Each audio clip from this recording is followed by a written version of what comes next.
Across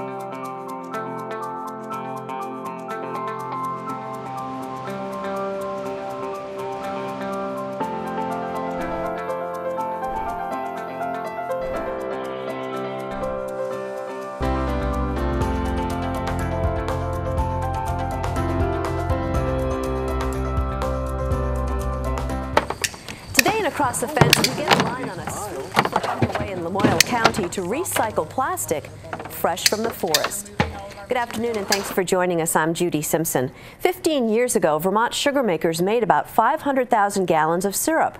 Today, that number is above 2 million gallons and rising. This increase is due to technology, like more efficient boilers and vacuum systems to maximize the amount of sap harvested from trees.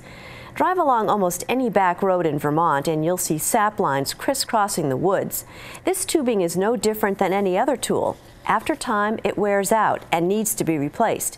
With more tubing going in, sugar makers have been asking what to do with the tubing that's coming out. Across the Fence's Keith Silva has our story. There's just so much of it, and when you see it all in one place together, that's when it really makes an impact. A few years ago, the Lamoille Regional Solid Waste Management District began collecting plastic tubing used in maple syrup production for a pilot recycling program. Since then, they've built up quite a collection. Ellie Ventura is the outreach manager for the Lamoille Regional Solid Waste Management District. The first year we did this program, we collected about 1.3 cubic yards. Which is about the average size of a small pickup truck. In the back is 1 yard. The second year it increased to about 4 yards. This year we're anticipating to collect about 100 cubic yards of this material. That would fill about 100 pickup trucks. And recycling tubing isn't as easy as tossing it in the blue bin and leaving it by the curb. The fittings in the tubing are different types of plastic, so they can't be processed the same way.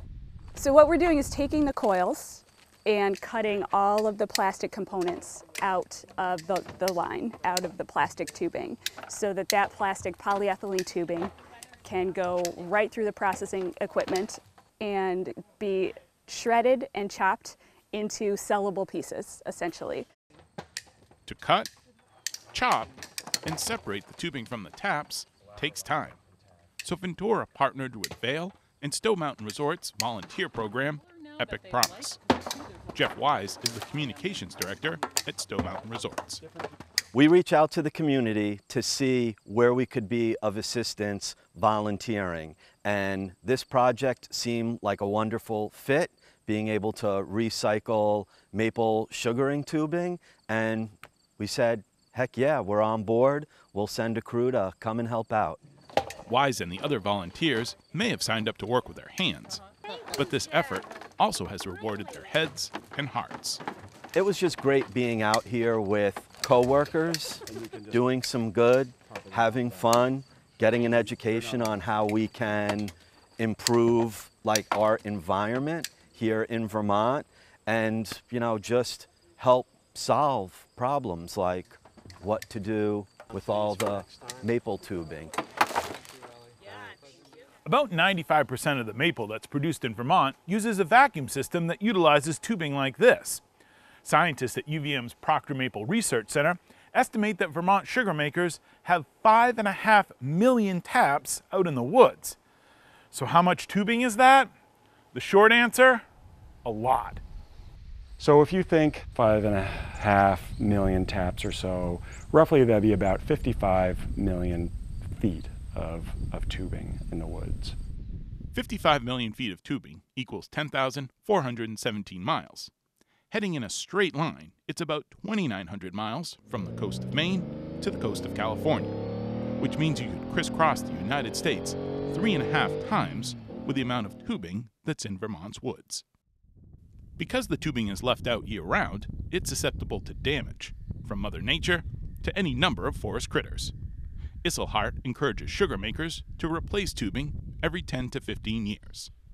Anytime you pull a vacuum on something, it just inherently wants to leak. So the sugar maker's job is really to minimize the leaks, to maximize production. Over time, that tubing system will start to break down a little bit. Little tiny little pinholes can develop. Squirrels are notorious for doing damage. All those things will allow air to get into the tubing system, lower your overall vacuum level, and then hurt production. For years, sugar makers have been asking Isselheart about what to do with the tubing they pull out of the woods. This pilot project may provide an answer. I think clearly sugar makers want an option. There's been demand, we've heard it from producers, and it's great to visually see what that demand looks like.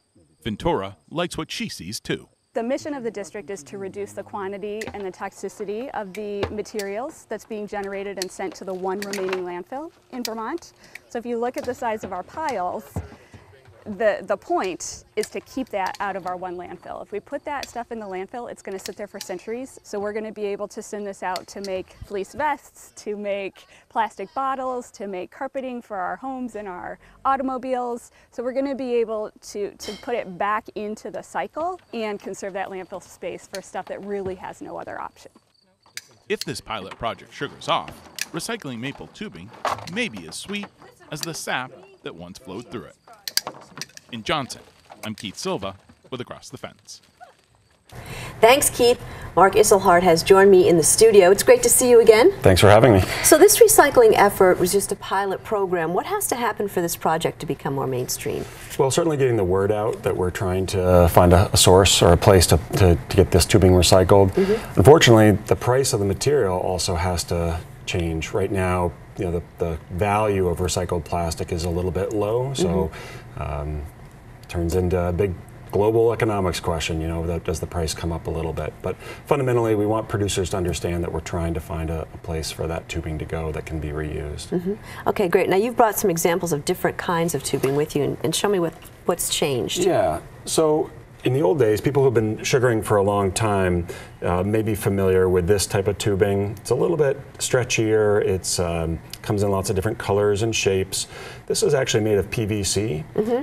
This is the type of tubing that's not able to be recycled. This would have to be in the landfill. Okay. And now the tubing that's used now is all kinds of different colors, and this is made out of polyethylene tubing. It's a little stiffer, and we even have the smaller diameter 3/16 tubing here. If producers want to know if they have the right type of tubing for recycling, it's important for them to do the float test. Okay. So have a glass of water and put a small piece of their tubing in the water, and it should float just like this. You can see all that new tubing, that polyethylene tubing floats. This polyvinyl stuff, the PVC, it'll sink right to the bottom. Oh wow, look at that. Yep. So that would be a good test of whether or not the tubing they have is able to be recycled or not. Now, as maple syrup production continues to increase, more tubing is going to be installed. Does this mean that the next decade there could be sort of a glut of tubing that needs to be recycled? There has been a lot of new tubing put out in the woods, and like you said before, it has a lifespan. So yeah, and we would expect in the next 10 to 15 years, we'd start to see an increase in the amount of tubing coming out of the woods, and hopefully by then we'll have an established way of producers getting it into a new purpose. So can we expect maple production in Vermont to continue to increase over the years? I think so. I think we see there's a growing demand in the world market now that we're selling syrup globally. People are getting their first taste of maple in some cases, and they like it. And so I think the demand is growing and production is growing to meet that demand. So I think you'll definitely see an increase in use, and it's a mix of established producers and producers getting in for the first time. And now in Vermont, maple sugaring usually is a family business. Yep. We know the technology has changed. What about the sugar makers themselves? Well, you certainly have a portion of the industry that is multi-generation, have been doing maple for a long time.